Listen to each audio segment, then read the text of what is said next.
everybody, welcome to Bestie Book Reviews. I'm here with my bestie Mandy. And I'm here with my bestie Jessica.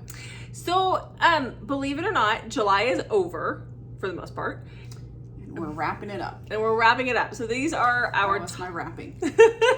So these are our top 5 books of July in order from 5 to 1.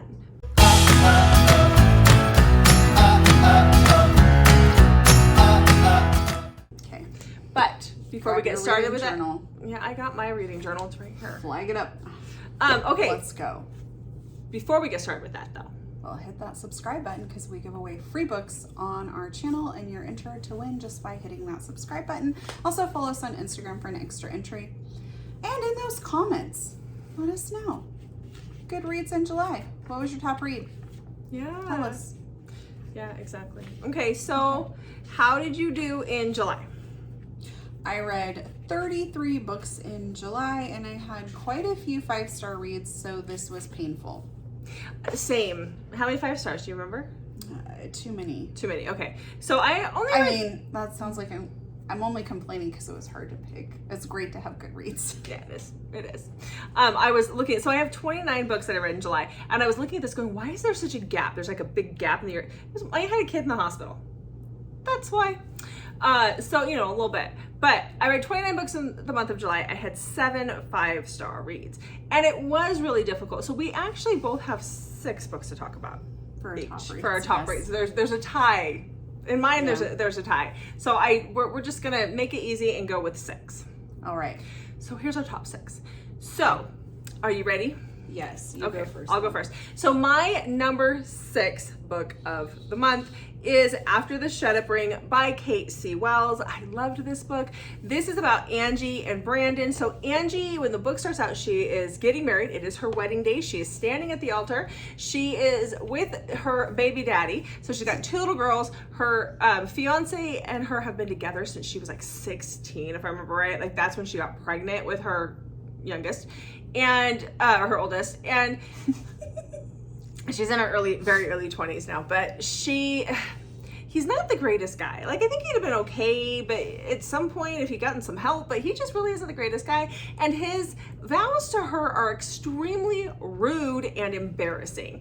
And when that happens, she just says... He thinks he's being funny, though. But he's being very hurtful. He's a and jerk. Cruel. He's a jerk. He's one of those guys that peaked in high school, if you get my drift. He's not trying to piss her off, though. He thinks he's funny. Yeah, but he's not to the point at that all. his groomsmen, they've practiced this because his groomsmen pipe in at certain times when they're supposed to. So it was horrible. Anyhow, she decides that this is the final straw. She looks at her daughters in the congregation and she's like, I can't be this person. Like, I can't let them see me do this. And so she says no. And when she says no, there's a crash, and she hears a crash in the audience, and he gets all mad at her and he leaves. Well, the crash is Brandon. Brandon is her best friend's older brother. He's only a year older than her, but he's had a crush on her for a very, very long time. And so as she's going through this breakup with her kid's father and trying to find her feet after being abused mentally for years, like there was a lot of mental abuse that was going on there, and she was really, talked down to. It takes a while, but we see this relationship start to build slowly. It's very slow, and we also see her start to slowly heal. But the other thing too is her baby daddy gave her an STD that she can't get rid of, and you come across that as well in here. So I loved the book. I loved it a lot. So that was my number 6-ish. 5 number 1. 5A. I'm gonna call it 5A. Okay. My top number 5 book read of the month was Wronged by Rin Shear. So here we have Jacob. Jacob is accused of doing a pretty horrific crime and is sentenced to 10 years in prison. And we are we get a little glimpse of what happened there, and then we are fast forwarded to like the 10 years when he is out. He's been out for a little bit, not very long, but just a little bit. He buys this house in a quiet beach community thinking he's just gonna lay low, but everybody in town finds out what he's done and they're just mean to him because they believe him to be guilty. Remy has socialites for parents who are very much concerned about their presence in the media and that sort of thing, and she's just had enough of it. She's 26 and she's like, I'm tired of letting them control me. I want to do my own thing. So she leaves and moves to this beach town as well.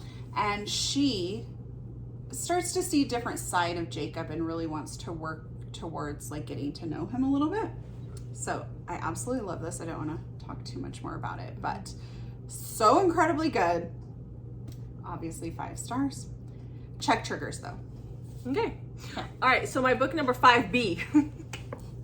So that is Whispers of Us by Karen Crompton. This book was so good. This is the 3rd book in her Cold Neptune series. This one is about Cassie and Quinn.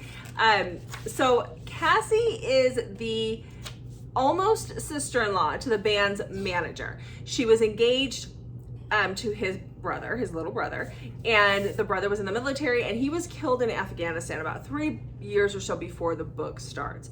And Cassie is just, you know, obviously she's just devastated. I mean, like that was the one, right? That was the one. And so then she meets Quinn one night when she's working. Like, she knows of the band because of her almost brother-in-law who keeps good tabs on her. She's in college, you know, she's young, she's in her 20s, but she meets Quinn at the bar that she works at. She knows who he is. I mean, they've never just had interactions yet. And that just starts to lead to a relationship that's somewhat secret because the brother-in-law is very protective of her, and the band knows they're not to lay a finger on her, not to go anywhere near her. But this is a surprise pregnancy book story. But it is unlike any surprise pregnancy I have ever read. It is so, so different, and it is so, so, so good. So yeah, go read this one. Yes. You got to read all 3. I mean, they're just all amazing. Go read. Yeah. Okay, what do you got? Okay, number 4, I have The Best of All by Carla Sorensen, and we have Liam and Zoe, and their best friends were just killed in a car accident, leaving behind a little girl, Mira. And Zoe lives next door to her friends, and so she is named as guardian of the little girl. And about 2 weeks after this, she gets a phone call saying she needs to go to the lawyer's office. So she goes, she's trying to figure everything out. Like, she doesn't have her own children, but she wanted kids, and she's trying to figure everything out. So she goes to the lawyer's office where she finds out that Liam was also named guardian. And Liam's like, he's a football player, very active in football, and like, you know, professional football player, okay? And he is like, I want nothing to do with this. I don't want kids. He knew this. I don't know why he would put this in there. And then he just tells Zoe that he will just give her money throughout the years to make sure that Mira doesn't need anything. And then he just gets up and leaves. And she's not okay with that. And she chases him down. And this is them trying to figure all of this out. I absolutely loved it. And Liam actually has solid reasons for not wanting to have kids, which develops throughout the story. So, absolutely loved it. Okay. So my number 4 book number 4 for me for the month is Crazy and Unhinged and so good. And that is Cheater by Dee Dee Prince. Definitely check triggers for this one if you have triggers. But this is about Chloe and Derek. So Chloe is engaged. She's been with her boyfriend or her fiance for 1.5 years. 6 months before the book starts, her fiance is in a car accident and becomes a paraplegic. And he's obviously very focused on himself and what's going on, because that would be a very hard situation to go through. And so he's really focusing on himself and feeling sorry for himself, but he won't go see the doctor about things in the lower region working or not working. Bedroom. Thank you. My brain didn't want to come with bedroom. He didn't want to see the doctor about that stuff, but she's talked to the doctor about it, and he just refuses to talk to her. And so one night she whips out her trusty little friend out of her nightstand, and he loses his mind. And what does that mean? Her Bob. I'm kidding. And the next day he gives her a piece of paper, and he's like, here. Yes. Do not bruise my banana. Sorry, it was just a random banana sitting on the desk. He gives her a hall pass, and he's like, here, I want you to get your needs met, but I can't meet them. So here you go. And she is very against the hall pass situation, but the hall pass basically says that she can have sex with anybody to relieve some stress for her, but it can't be anybody he knows. It can't be in their home. It can't be the same guy twice so that feelings develop. Well, she refuses to use it, but then a little while later, like weeks or months later, ends up using it, not wanting to, but ends up getting coerced into using it. And that is where we meet Derek. Derek is very wealthy. Derek is dark. Derek is a little unhinged. Derek doesn't really have feelings, but he has feelings for her. And so he uses that situation of her sleeping with him to blackmail her into a relationship and force her into that one. So freaking good. It's a very long book, but it is so good. I would not sit, if you look at it and go, oh, that's really long, I'm gonna wait for audio. I wouldn't wait for audio because Dee Prince has never had an audiobook come out. So you're gonna just have to bite the bullet and do it, but I was like devouring it. I couldn't put it down. It was so good. Okay, number 3 on the countdown for me is The Duchess Deal by Tessa Dare. And here we have Emma. Emma was, this is historical romance. So she is a seamstress and she was supposed to make a wedding dress for the Duke of Ashbury's fiance. And they end up not getting married, but she is owed the money for the wedding dress. So she puts the wedding dress on and marches to his house and demands payment because she needs the money. And he decides that he was in war and he comes back and he's injured and scarred and his fiance left him and he's desperate for an heir because he doesn't want anything to go to like his cousins or something. And so he propositions her and is like, hey, marry me, have my baby, then you and the kid go off, live your life, I will provide for both of you, and then, you know, checks all these boxes type thing. And so she agrees to marry him, but she decides that she is not going to just be shoved on out once she gets pregnant and has his baby. Like, they are going to become a family. She's like insistent on it. So she starts trying to break down his walls. So she calls him like Muffin and Darling, and he does not like this at all. And it is so incredibly good. I absolutely loved it, and I cannot wait to read more in this series. It was really good. Good. My great-grandparents used to call each other darling. I told you that earlier. I love that. It makes me think of them. It's just funny because she just comes up with all these little like pet names just to kind of push his buttons a little bit. Okay, so book number 3 for me is The Wolf in My Tavern by L.V. Lane. I had this as an ARC earlier this month. This is an MFM fantasy Omegaverse shifter romance. There's a lot in there. It's really good though. So this is about Ada. She lives in this village with her father, who is the drunk, and he gambles and he owes money, and he's like, they're constant, like, she works to her fingers to the bone to try to provide for them, and then he just uses it and goes and pisses it away, basically, is all what happens. It's very frustrating. It's very frustrating. Well, come to find out, he's working with this slave ring. There's a war going on, and so they kind of they wrangle the Omegas or the people, and they you know, sell them to this other group, the Blighton, they call them, the bad guys. And her father's been working with this ring, and he needs money. So what do? You sell your daughter. And that is what he does. He takes her, he sells her, they throw her into this holding cell, and there's another girl in there, and that girl in there was like, just wait, my dad is gonna come save me. Well, her dad is the owner of the tavern in town, and he gets himself a posse, and they go to get his daughter. And so they're only there for like the day. And that is where Callum breaks in, and he is the local blacksmith's son. He's our little cinnamon roll. And he is just smitten with her from the minute he saves her butt. And then we fast forward a little while later, and this guy, so he and her kind of have a thing going on, and then this guy shows up at the tavern who is obviously a shifter. And she may or may not be his fated mate, but things just kind of go from there. It is so good.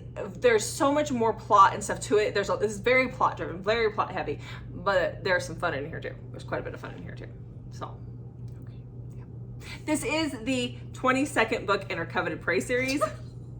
But they can all be read as standalones except for books 2 and 3. So they're so good though. I love them. They're easy reads. Okay. I love the Centaur. That was fun. The Centaur was awesome. Yes. Okay. What do you got? So number 2, and this is where things got very difficult. Yes. For me. Yeah. Okay. So Yours Truly by Daisy Jane. So this is the second book in the Twisted Sisters. This is Ivy's story. So Ivy is going to be she's going to be the apprentice to a tattoo artist who is very famous, who is on a reality TV star, he was a reality TV star show.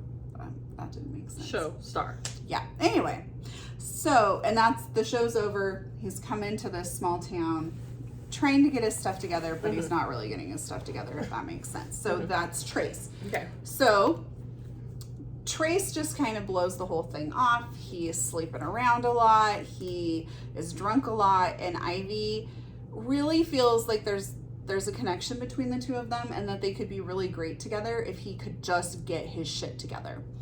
And something happens that leads her to coming upon him butt naked. And she's like, that's it. He needs to be disciplined. He needs to get his stuff together. So she locks certain things up. Yes. Puts the key on her necklace and leaves him. That banana's coming in handy today, let me tell you. So, I loved this. It was so incredibly good. And I love Ivy's dedication to helping Trace see the error of his ways. Yeah, it's awesome. It was incredible. Okay. So book number 2. For me is a BJ Alpha book. It is Tate by BJ Alpha. I am so excited because it's the second book in her Storm Enterprise series. The third book will be out in August, and I'm so excited. Okay, so this is about Ava and Tate. So let's start with Tate. Okay, let's start with Tate. Tate goes to a party at his parents' house. They're socialites, but his parents also take in foster children in the summertime or like for respite care type of things. And so he's at this party that is thrown every year for these kids that come every summer and spend the summer at his parents' house. And he decides, like, he just sees this girl across the way and he can tell she looks young, but she doesn't look that young. And there's just something about her, and he takes her and goes off and does the deed with her. They have quite the wild night. Ava, it's her 18th birthday, and she is the foster child that's there. He has no idea she's a foster kid. The next morning they go to breakfast, and that is where he sees her, and he loses his doggone mind because he's in his 30s. She's 18, and he just loses it. And so they end their relationship. I mean, they might bang it out 1 or 2 more times, and then they end the relationship. And then 3 years later, she shows up as an intern in his office, and he decides, well, he let her get away once, now she's of age, and he can't stop thinking about her. So he ain't gonna let her get away again. So typical BJ fashion, this is dark. This is obviously second chance. There's a huge age gap. There's breeding because BJ. And, it's dark, possessive, over the top, crazy. Loved it so much. I mean, obviously it's number 2 for the month. So, okay, what do you got? So my number 1 book is Catch the Sun by Jennifer Hartman. Definitely check triggers for this one. So we have Ella and Max, who are best friends when they're like 7, and Ella ends up having to move away. And we're now back to where Ella has moved back to this town with her mom because her brother has committed a horrific crime and is now on death row. And so she is bullied and tormented horrifically because of the actions of her brother. And she really struggles a lot with, I love my brother, but I hate my brother. Mm-hmm. And so that is a big part of her struggles in here. And Max and her kind of end up back in each other's orbit and start to kind of develop a little bit of friendship and maybe a little bit more. But Max is struggling with a lot on his plate. He has a twin brother who kind of gets to live his life however he wants, while Max is the one who's solely responsible for the problems that their dad has, and they live just with their dad, and he kind of is always the one trying to take care of things and make sure things are taken, like the dad's taking care of, the house is taken care of, while the twin is off living his best life to some degree. Mm-hmm. And, this is so good. And I don't want to tell you anything else because too much more conversation would lead to potential spoilers, but this is incredible. And look at that pretty. Yeah, pretty. I loved it. Okay. Obviously. Okay. So good. All right, so and she damaged it. No. Why is it? It just was laying. Oh, just the way it laid. Okay. All right. Whew. Panic attack. Okay. So my top book of the month is A Ship of Bones and Teeth by Karina Halley. This is a Little Mermaid retelling, kind of. It's like if you took The Little Mermaid and you made it dark and then you mixed it with the Pirates of the Caribbean. That's what you're gonna get. So picture this. So Little Mermaid gets to land and she meets Prince Eric and they get married, and then 10 years later he's an abusive asshole and he's beating on her. And that's pretty much what happens. Yeah, that's what happens. No. Yes. No. So in this book, she's like 16. She sees Eric. She wants to be a part of his world. And she calls upon a sea witch. Are you going to sing it out for us? Nope. Copyright problems. Nobody wants to hear that anyway. So she contacts the sea witch. The sea witch actually cuts out her tongue and sends her up on land, gives her legs. And then we see 10 years later, her tongue has regrown, kind of like how if you cut off like an octopus arm, it'll regrow kind of a thing, or a starfish. And so first couple of years, so Eric really liked her when she couldn't talk. Okay. Of course. Her legs still are weak, but she walks just fine. But now we are 10 years later, and she's been putting up with this for a very long time. She is a princess at this point. And because of that, they're traveling to see other royalty around the world, and they get abducted by Ramsay, who is the captain of the Night Wind, and he is harboring some secrets, some I can't be killed kind of secrets. So very good. The audio just came out for this book. I want to read the second one as soon as possible, but it was so good. Okay. Next. Thank you for sharing. You're welcome. Okay. Next. So this is my top read of the month as well. So I am making it a separate top read though because of the fact that it's not a romance book. It does not have the typical romance elements. So I didn't want to include that and be misleading, but this is by a romance author and I absolutely loved it, so it has to be on my list. Yeah. So this is The Unraveling by Vi Keeland. It is a psychological thriller. We have Meredith and Gabriel, who are somewhat connected due to a horrific accident that happened. And Meredith, it's been almost 2 years, and Meredith sees Gabriel having a conversation with someone and he looks genuinely happy. She has greatly struggled and she has guilt about what has happened. And so she starts following him because she wants to determine if he is truly as happy as he seemed in this moment, which maybe will give her some peace and allow her to start to move on. This leads to just a whole bunch of stuff happening. And Meredith is actually a psychiatrist and she was on a suspension and now she's back. She's able to start seeing patients again. And a man had taken over her practice, but a lot of people ended up leaving during this time. So she's desperate to kind of build up her clientele. And one of those new clients happens to be Gabriel. Loved it. So good. If you're in the mood for something different and you kind of like that mystery psychological thriller element, read this. It was incredible. Loved it. Okay. All right, guys. So that's our top 12 books of the month. This year this month we had to give you a little extra. Yes. Yeah. So. All right. Well, thanks for joining us. It's always your line, but. No, you have to go. That's right. Yeah. Okay. So make sure you check back on Mondays, Thursdays, and Saturdays for new videos from us. Hit that notification button so you always know when we're dropping all our extra fun videos. Yep. Thanks for watching, guys. We'll see you in the next video.